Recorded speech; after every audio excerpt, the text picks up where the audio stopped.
Hey friends, it's Heidi, and today we're going to talk about what seeds to grow for your summer garden. Now the first thing you want to do is go to the Farmer's Almanac and determine what your growing zone is. I'm in West Michigan, and so my growing zone is 6A. All you have to do is when you Google it, you put in your city or zip code, and it will tell you right there what your zone is, and also it will tell you based on what you want to grow, when you should start those seeds indoors versus outside, and when your last frost date is. Next is the fun part, and you get to determine what you actually want to grow. Now, I can't stress this enough, and only grow from seeds vegetables that you enjoy eating. You don't want to put in all this time and energy into growing these great vegetables and then not enjoy them at the end of the summer when it's time to harvest. Another thing to consider is what is the purpose for what you're growing. For instance, are you planning to eat everything fresh right after you pick it, or are you planning to store some of those crops for fresh eating during the winter? That will determine the variety that you get.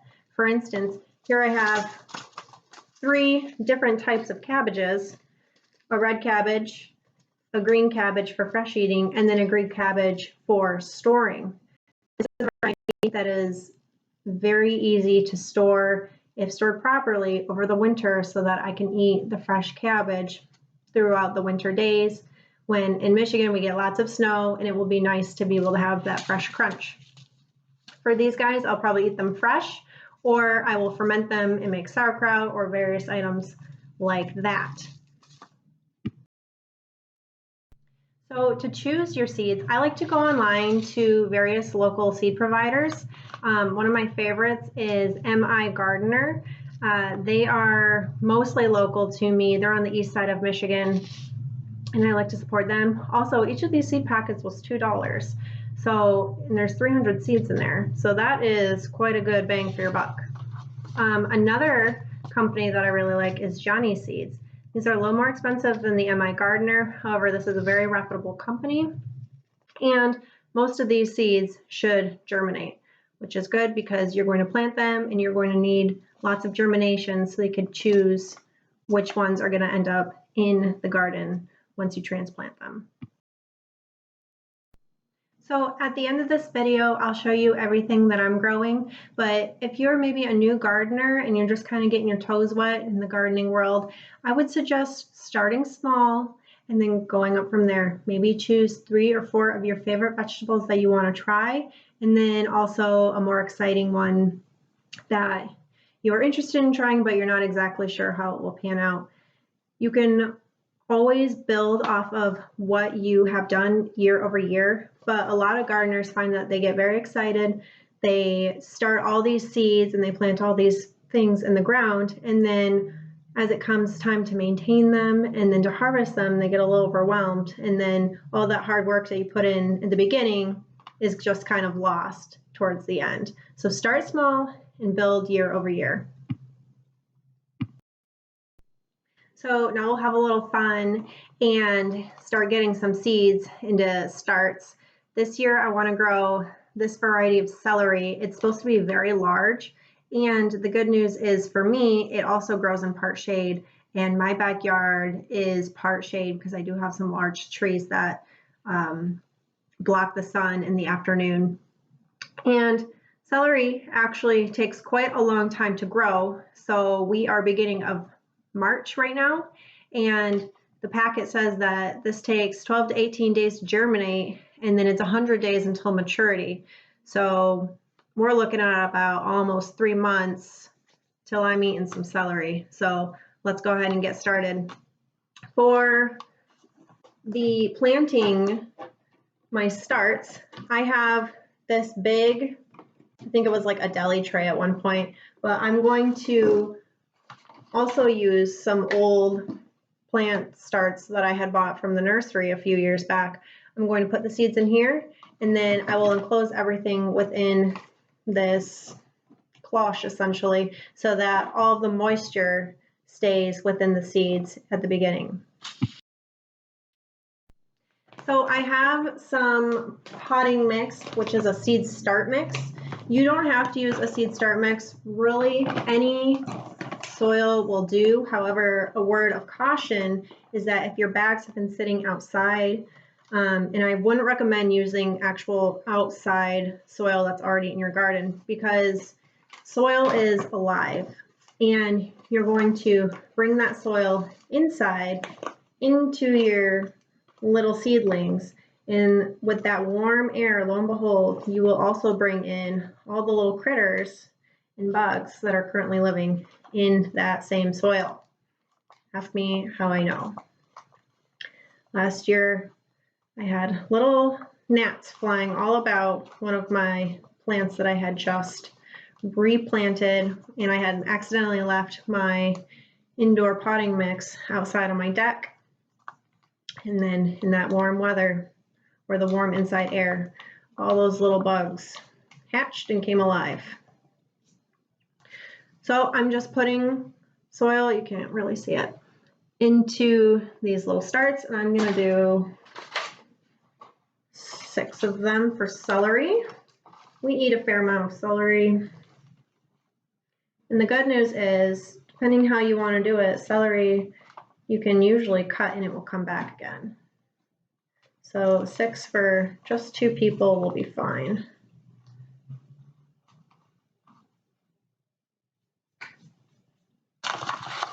All right. And then in terms of how to put them in the soil, all you got to do is follow the directions on the back of the packet. Every seed packet, you should read the back because it has directions for each individual type. So I have Utah tall celery here. And we will just go ahead and open this up.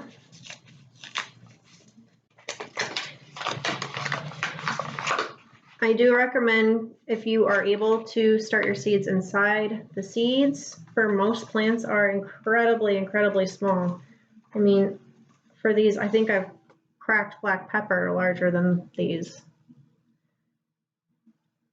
And if you do it outside and there's a little gust of wind, all your seeds are going to blow away. So we'll just sprinkle throughout. Let's see.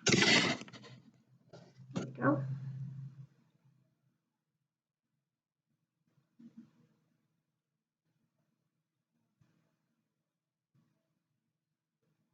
All right, I'll save the rest of these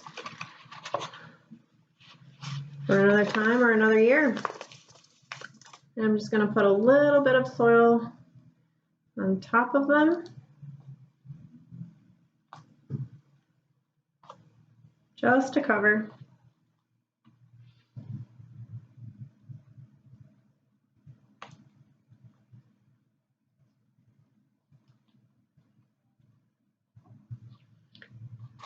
All right, these are all ready.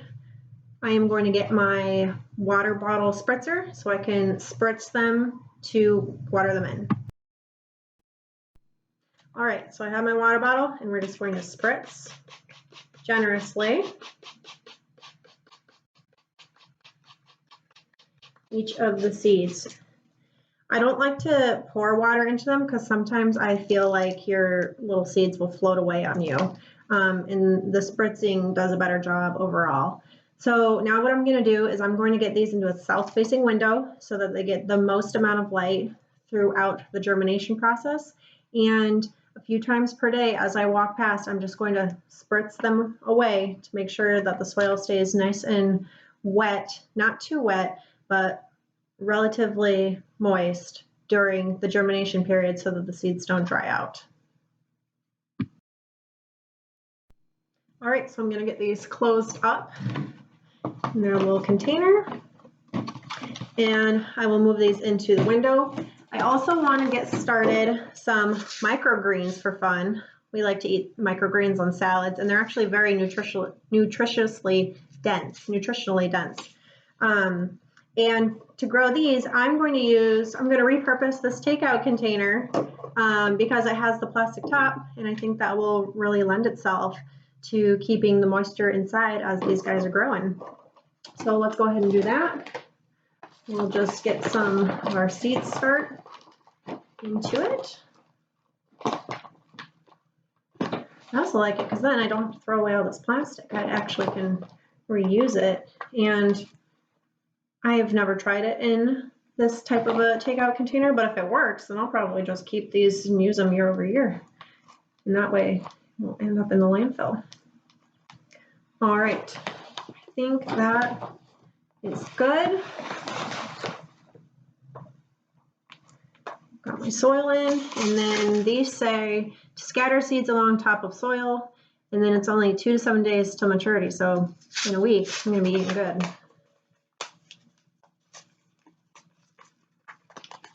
I don't think I'll even use this whole packet. This packet was also $2. So if you buy microgreens at the store, they're like $5 or $6 for a little container. So this is really a good cost saving, especially if I only have to wait 1 week to be able to eat them. Just going to generously sprinkle, maybe a little bit more.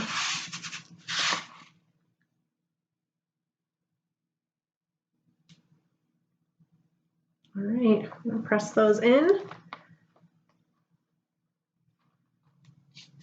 And we will spritz.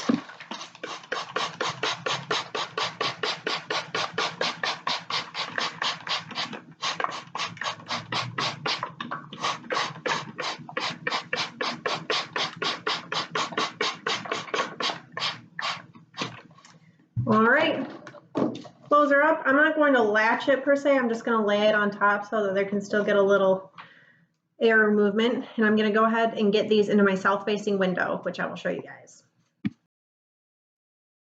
Okay, so here we are in the window. I got the microgreens ready to go. And then I also have the celery in its container. And again, I'm going to walk past a few times every day and give them a little spritz of the water so that they don't dry out. All right, so there you have it. It's very easy to start your own seeds for your garden. It is extremely cost effective. I didn't even use this whole pack of microgreens. So I'm gonna get a lot more growth out of this one pack that cost me $2 versus going to the grocery store. My best advice if you wanna start seeds is to start small, start a manageable amount of seeds, and then grow from there. Lastly,